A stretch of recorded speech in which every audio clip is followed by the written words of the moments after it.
शहजाद, अहम केस चल रहा है, समाअत दोबारा से शुरू हो चुकी है, आपके पास क्या तफसीलात है?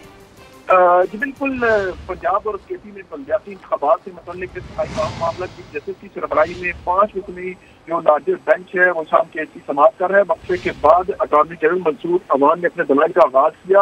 अटॉर्नी जनरल ने कहा सिर्फ पंजाब की हद तक इलेक्शन कमीशन का फैसला चैलेंज किया गया है, गवर्नर केपी का मामला सुप्रीम कोर्ट में अलग से चैलेंज है। अटॉर्नी जनरल ने यह भी कहा कि इलेक्शन कमीशन के फैसले का दिफा ये वकला खुद करेंगे। अटॉर्नी जनरल ने ये मौका अपनाया कि हुकूमत से फंड और सिक्योरिटी का मुतालबा किया गया, पोलिंग स्टेशन पर फौज की तैनाती का मुतालबा भी किया गया है। अटॉर्नी जनरल ने अदालत को बताया कि फंड के हवाले से कल सेक्रेटरी खजाना से मामला पर तफसीली गुफ्तगू हुई है। अटॉर्नी जनरल ने अदालत को बताया कि IMF प्रोग्राम के तहत 170 अरब रुपए हुकूमत ने वसूल करना थी। अदालत वसूली के लिए ज़िमनी ग्रांट बजट में रखी गई थी। अटॉर्नी जनरल ने ये भी कहा कि मजीद जो है वो मालूमात अभी दे रहा हूँ, मेरी जो है वो हुकूमत से बात हो चुकी है, जिस पर जैसे मुनीब अख्तर की जानिब से ये इस्तफसार सामने आया कि अब मजीद इक़दाम करके 20 अरब रुपए इजाफी नहीं लिए जा सकते। अटॉर्नी जनरल ने कहा इजाफी टैक्स लगाने से अवाम पर मजीद मुश्किलात आएंगी। जैसे मुनीब अख्तर ने कहा कि हुकूमत ने तखमीना 170 अरब से ज्यादा का ही लगाया होगा। अटॉर्नी जनरल ने कहा कि 30 जून तक 170 अरब रुपए वसूल करने का हदफ है। अटॉर्नी जनरल ने यह भी मौका अपनाया कि IMF का मुतालबा था कि शरह सूद में इजाफा किया जाए। शरह सूद में इजाफे से मुकामी कर्जों में भी इजाफा हुआ, जिस पर जस्टिस मुनीब अख्तर की जानिब से यह इस्तफसार किया गया कि 20 अरब रुपए जमा करना हुकूमत के लिए मुश्किल काम है, क्या आम इंतखाबात की कोई अहमियत नहीं है। जस्टिस मुनीब अख्तर ने यह भी कहा कि सूबों को अंदरूनी और बैरूनी खतरात से बचाना वफाक की आईनी जिम्मेदारी है। अटॉर्नी जनरल ने यह मौका अपनाया कि 18वीं तरमीम के बाद वफाक गरीब और सूबे अमीर हो चुके हैं। अटॉर्नी जनरल ने यह कहा कि माशी सूरत हाल से कल अदालत को तफसीली तौर पर आगाह करूंगा, जिस पर चीफ जस्टिस की जानिब से ये रिमार्क सामने आए कि आपने कहा था कि अलग अलग इलेक्शन करवाने से पैसे जो है वो ज्यादा लगेंगे, इस हवाले से फंड की कमी है। अटॉर्नी जनरल ने बेंच के सामने ये मौका अपनाया कि सेक्रेटरी खजाना ने इलेक्शन कमीशन के बयान पर कहा था कि उन्होंने ऐसा कुछ नहीं कहा।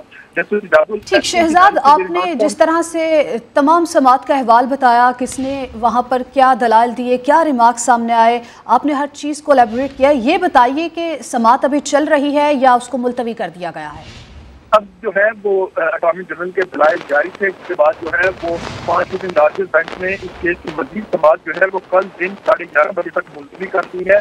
और इस हवाले से ठीक है, समाअत कल दिन 11 बजे तक के लिए मुलतवी कर दी गई है। आपको बताते चले सुप्रीम कोर्ट में इंतखाबात के इनेकाद से मुतालिक केस है और वक्फे के बाद समाअत दोबारा शुरू हुई थी और अब जो समाअत है उसको कल दिन 11 बजे तक के लिए मुलतवी कर दिया गया है। अटॉर्नी जनरल ने दलाइल में कहा कि नई दरखास्तों में सिर्फ पंजाब की हद तक इलेक्शन कमीशन का फैसला चैलेंज किया गया है, गवर्नर KP का मामला अलग है। तो अपने नाजरीन को बताते चले कि समाअत कल दिन 11:30 बजे तक के लिए मुलतवी कर दी गई है। आज वक्फे के बाद समाअत दोबारा शुरू हुई थी, दलाइल का सिलसिला भी शुरू हुआ था, लेकिन उसके बाद आपको बताते चले कि समाअत को कल दिन 11:30 बजे तक के लिए मुलतवी कर दिया गया है। सुप्रीम कोर्ट में इंतखाबात के इनेकाद से मुताल्लिक केस वक्फे के बाद समाअत एक मरतबा फिर शुरू हुई थी। अटॉर्नी जनरल की जानिब से दलाइल दिए गए, जिसमें कहा गया कि नई दरखास्तों में सिर्फ पंजाब की हद तक इलेक्शन कमीशन का फैसला चैलेंज किया गया है, जबकि गवर्नर KP का मामला अलग है, उसे फिर बाद में देखा जाएगा। सिर्फ पंजाब की हद तक इलेक्शन कमीशन का फैसला चैलेंज किया गया है,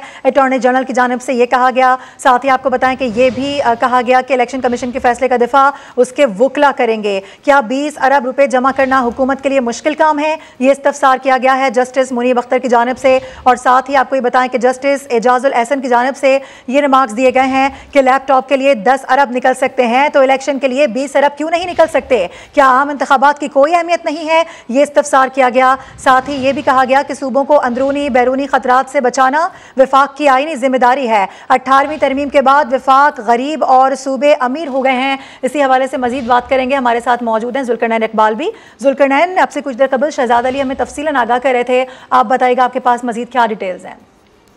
देखिए, इलेक्शन कमीशन ऑफ पाकिस्तान की जानिब से कहा गया दस्तावेज़ात वो जमा करना चाहते हैं, जो उनका हुक्मनामा था उस मौजूद पर मीटिंग हुई थी, उनके मिनट को जमा कराना चाहते हैं, इसलिए कल तक का वक्त दिया जाए।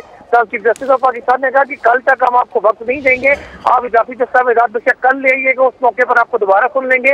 अटॉर्नी जनरल ने आज अपने आर्गूमेंट स्टार्ट किए और उन्होंने कहा कि जो दो फेडरल गवर्नमेंट के तक जो दो वजूहात थी, एक फंड की कमी का मामला उन्होंने कहा, दूसरा उन्होंने कहा कि सिक्योरिटी सूरत हाल, इन दो के ऊपर वो बात करना चाहेंगे। फंड की कमी के हवाले से उन्होंने कहा कि IMF की एक रिक्वायरमेंट थी कि 170 अरब रुपए टैक्स जनरेट कर रहा है 30 जून तक। इसके लिए उन्होंने कहा कि जिमनी जो बजट लाके इकदाम किए गए जिससे टैक्स कलेक्शन अब की जा रही है ताकि जो टारगेट है उसको मीट किया जा सके, इसलिए 20 अरब रुपए स्पेयर करना मुश्किल काम के हवाले से जो इलेक्शन कमीशन को फंड की दरकार थे। इसी दौरान फवाद चौधरी खड़े हुए उन्होंने लुकमा देते हुए कहा कि तरक्याती फंड के लिए वज़ीर-ए-आज़म ने मंजूरी दी थी और वो खान को फंड जारी किए जा रहे हैं, तो जब अगर फंड नहीं है, हुकूमत के पास पैसे नहीं है देने के लिए, तो वो कहाँ से दिए जा रहे हैं। इस पर जो कोर्ट के जो रिसर्चर हैं उनकी जानिब से भी एक डॉक्यूमेंट निकाल के अदालत को दिया गया, जिसको अटॉर्नी जनरल को दिया गया। अटॉर्नी जनरल ने कहा कि तरक्याती फंड के हवाले से वो वफाकी हुकूमत से हिदायत लेकर कल अदालत को आगाह करेंगे, क्योंकि ये मामला जो है वो 5 महीने पहले एक ऐलान है, उस वक्त भी IMF के साथ मामला उस अंदाज में नहीं थे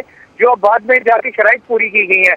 तब जस्टिस जमाल मंदोखेल ने आखिर में कहा अटॉर्नी जनरल से कि इस मामले के ऊपर भी कल आप हमें जवाब दीजिएगा कि अगर इलेक्शन कमीशन का हुक्म कलअदम करार दे दिया जाए तो उस सूरत में मुस्तकबिल क्या होगा। जो 30 अप्रैल की तारीख दी गई थी सदर की जानिब से, उसकी चीफ जस्टिस ऑफ पाकिस्तान ने कहा कि दहशतगर्दी का मसला तो 1990 से इस मुल्क को दरपेश है, क्या इस दौरान इंतखाबात नहीं होते रहे। चीफ जस्टिस ऑफ पाकिस्तान ने कहा कि 2008 में जब मोहतरमा बेनज़ीर भुट्टो की शहादत हुई उस वक्त इलेक्शन कमीशन ने ये कहा था कि हमारे तमाम दफातर जल चुके हैं, हमारे जो रिकॉर्ड है उसको नजरियातिश किया जा चुका है, इसलिए इंतखाबात आगे किए जाते हैं। उस वक्त चीफ जस्टिस ने कहा सिर्फ 40 दिन के लिए इलेक्शन आगे हुए थे और किसी सियासी जमात ने इसके ऊपर कोई एतराज नहीं किया था। अटॉर्नी जनरल ने दलाइल में कहा कि नई दरखास्तों में सिर्फ पंजाब की हद तक इलेक्शन कमीशन का फैसला चैलेंज किया गया है, जबकि गवर्नर KP का मामला अलग है, ऐसा कहा गया है। सुप्रीम कोर्ट में इंतखाबात के इनेकाद से मुताल्लिक केस, ऐसे में वक्फे के बाद समाअत एक मरतबा फिर से शुरू हो गई है। अटॉर्नी जनरल ने दलाइल में ये कहा है कि नई दरख्वास्तों में सिर्फ पंजाब की हद तक इलेक्शन कमीशन का फैसला चैलेंज किया गया है, जबकि गवर्नर KP का मामला अलग है। आपको ये बता दें कि जस्टिस मुनीब अख्तर की जानिब से इस्तफसार किया गया है, क्या आम इंतखाबात की कोई अहमियत नहीं है, सूबों को अंदरूनी बैरूनी खतरात से बचाना वफाक की आईनी जिम्मेदारी है, ऐसा भी कहा गया है। जबकि आपको ये बता दें कि अटॉर्नी जनरल की जानिब से कहा गया माशी सूरत हाल से कल आगाह करूंगा।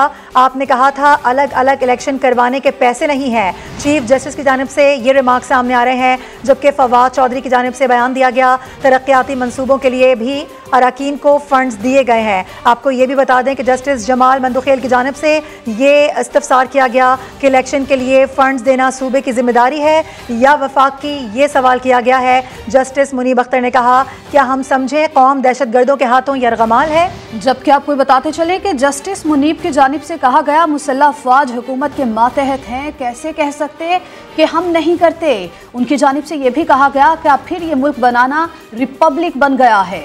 उनकी जानिब से कहा गया क्या हम समझें कौम दहशतगर्दों के हाथों यरगमाल है। जबकि जस्टिस जमाल खान मंदोखेल की जानिब से कहा गया इस्तफसार किया गया इलेक्शन के लिए फंड्स देना सूबे की जिम्मेदारी है या फिर वफाक की। जस्टिस मुनीब अख्तर ने कहा अरकान को फंड्स देना अदालती हुक्म की भी खिलाफवर्जी है। जबकि आपको ये भी बताते चले कि फवाद चौधरी की जानिब से ये कहा गया कि तरक्याती मंसूबों के लिए भी अरकान को फंड्स दिए गए हैं। तो आपको बता रहे हैं अहम समाअत के हवाले से सुप्रीम कोर्ट में सूबाई आम इंतखाबात केस की ये समाअत है, जिसका अहवाल आपके साथ शेयर कर रहे हैं।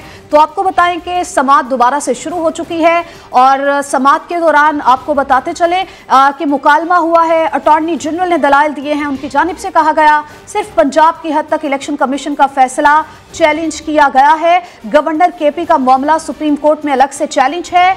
इलेक्शन कमीशन के फैसले का दिफा उसके वकला करेंगे। इसके ऊपर आपको ये बताते चले कि जस्टिस मुनीब अख्तर की जानिब से इस्तफसार किया गया क्या 20 अरब रुपए जमा कराना हुकूमत के लिए मुश्किल काम है।